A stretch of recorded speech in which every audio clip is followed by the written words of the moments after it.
Hello friends, ಎಲ್ಲರಿಗೂ ನಮಸ್ಕಾರ. Friends, big boss season 11ರ ಫಿನಾಲೆಗೆ ಕೆಲವೇ ದಿನಗಳು ಬಾಕಿ ಇವೆ. ಅದರಲ್ಲೂ ಫಿನಾಲೆಗೆ ಎಂಟ್ರಿ ಕೊಡೋದು ಕೇವಲ 5 ಸ್ಪರ್ಧಿಗಳು ಮಾತ್ರ. ಈಗ ಮನೆಯಲ್ಲಿ ಒಟ್ಟು 6 ಸ್ಪರ್ಧಿಗಳು ಇದ್ದಾರೆ. ಸೋಷಿಯಲ್ ಮೀಡಿಯಾದಲ್ಲಿ ಗೌತಮಿ ಧನ್ರಾಜ್ ಬಳಿಕ ಔಟ್ ಆಗೋದು ಯಾರು ಎಂದು ಚರ್ಚೆ ಮಾಡುತ್ತಿದ್ದಾರೆ. ಸದ್ಯ ಮನೆಯಲ್ಲಿ ಮೋಕ್ಷಿತಾ, ಭವ್ಯ ಗೌಡ, ಉಗ್ರಂ ಮಂಜು, ತ್ರಿವಿಕ್ರಮ್, ರಜತ್ ಮನೆಯಲ್ಲಿ ಇದ್ದಾರೆ.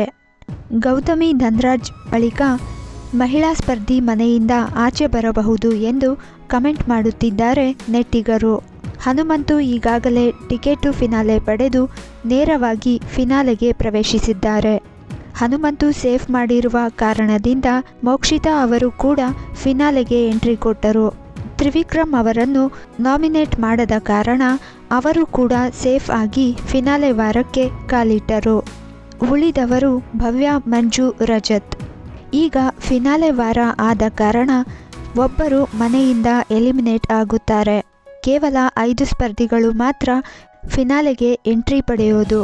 ಹಾಗಾಗಿ ಭವ್ಯ ಮತ್ತು ಮೋಕ್ಷಿತಾ ಇಬ್ಬರಲ್ಲಿ ಒಬ್ಬರು ಔಟ್ ಆಗಲಿದ್ದಾರೆ ಎಂದು ಕಮೆಂಟ್ ಮಾಡುತ್ತಿದ್ದಾರೆ ನೆಟ್ಟಿಗರು. ಸೋಷಿಯಲ್ ಮೀಡಿಯಾದಲ್ಲಿ ಹಲವರು ಭವ್ಯ ಔಟ್ ಆಗಬೇಕು ಎಂದು ಕಮೆಂಟ್ ಮಾಡುತ್ತಿದ್ದಾರೆ. ಮೋಸದಾಟ ಹೆಚ್ಚಾಗಿ ಆಡಿದ್ದರಿಂದ ಫಿನಾಲೆಗೆ ಹೋಗಲು ಅನರ್ಹ ಎಂದು ಕಮೆಂಟ್ ಮಾಡುತ್ತಿದ್ದಾರೆ. ಕೊನೆಯ ವಾರದಲ್ಲಿ ಮೊದಲ ಎಲಿಮಿನೇಷನ್ ಯಾರಾಗ್ತಾರೆ ಅನ್ನೋದು ಪ್ರೇಕ್ಷಕರಲ್ಲಿ ಇರುವ ಕುತೂಹಲ. ಬಿಗ್ ಬಾಸ್ ಕನ್ನಡ ಸೀಸನ್ 11ರ ಫಿನಾಲೆಗೆ ಒಂದೇ ವಾರ ಬಾಕಿ ಇದೆ. ಈಗಾಗಲೇ ಟ್ರೋಫಿಯನ್ನು ಸ್ಪರ್ಧಿಗಳ ಮುಂದೆ ಅನಾವರಣಗೊಳಿಸಿದ್ದಾರೆ. ಮನದ ಮಾತುಗಳನ್ನು ಹೇಳೋಕೆ ಬಿಗ್ ಬಾಸ್ ಅವಕಾಶ ಮಾಡಿಕೊಡುತ್ತಿದ್ದಾರೆ. ಇದೀಗ ಮನೆಗೆ ಇಬ್ಬರು ಅತಿಥಿಗಳ ಎಂಟ್ರಿ ಆಗಿದೆ. ಸದಾ ಕೂಗಾಡಿಕೊಂಡು ಇರುತ್ತಿದ್ದ ರಜತ್ ತಲೆ ತಗ್ಗಿಸಿದ್ದಾರೆ. ಹೌದು, ಬಿಗ್ ಬಾಸ್ ಇನ್ನು ಕೆಲವೇ ದಿನಗಳ ಬಳಿಕ ಅಂತ್ಯ ಕಾಣುತ್ತಿದೆ. ಹೀಗಾಗಿ ಹೊಸ ಧಾರಾವಾಹಿಯೊಂದು ಎಂಟ್ರಿ ಕೊಡುತ್ತಿದೆ. ಅದುವೇ ಯಜಮಾನ. ಈ ಧಾರಾವಾಹಿಯ ನಾಯಕ ನಾಯಕಿ ಮನೆಗೆ ಎಂಟ್ರಿ ಕೊಟ್ಟಿದ್ದಾರೆ. ಈ ಧಾರಾವಾಹಿಯ ಒಟ್ಟಾರೆ ಕತೆ ಏನಂದರೆ, ಗಂಡಸರನ್ನ ದ್ವೇಷಿಸುವ ಹೆಣ್ಣಿನ ಕತೆ. ಯಜಮಾನ ಸೀರಿಯಲ್ನಲ್ಲಿ ಇನ್ಸ್ಟಾಗ್ರಾಮ್ ಇನ್ಫ್ಲೂಯೆನ್ಸರ್ ಮಧುಶ್ರೀ ಭೈರಪ್ಪ ನಾಯಕಿಯಾಗಿ ಕಾಣಿಸಿಕೊಂಡಿದ್ದಾರೆ. ಯಜಮಾನದಲ್ಲಿ ಆಗರ್ಭ ಶ್ರೀಮಂತೆಯಾಗಿ ಕಾಣಿಸಿಕೊಂಡಿರುವ ಅವರ ದರ್ಪ ಹೇಗಿರಲಿದೆ ಎಂಬುದು ಪ್ರೋಮೋದಲ್ಲಿದೆ.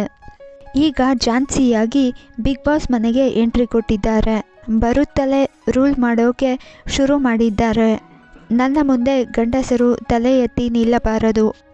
ಈ ಮನೆಯಲ್ಲಿ ಇರೋ ತನಕ ಭವ್ಯ ಅವರು ತ್ರಿವಿಕ್ರಮ್ ಅವರನ್ನು ನೋಡೋ ಹಾಗೂ ಇಲ್ಲ, ಮಾತಾಡೋ ಹಾಗೂ ಇಲ್ಲ ಎಂದಿದ್ದಾರೆ. ಇನ್ನು ರಜತ್ಗೆ ನನ್ನ ಜೊತೆ ಮಾತಾಡೋಕ್ಕೂ ಮುಂಚೆ ತಲೆ ತಗ್ಗಿಸಬೇಕು ಎಂದಿದ್ದಾರೆ ಝಾನ್ಸಿ.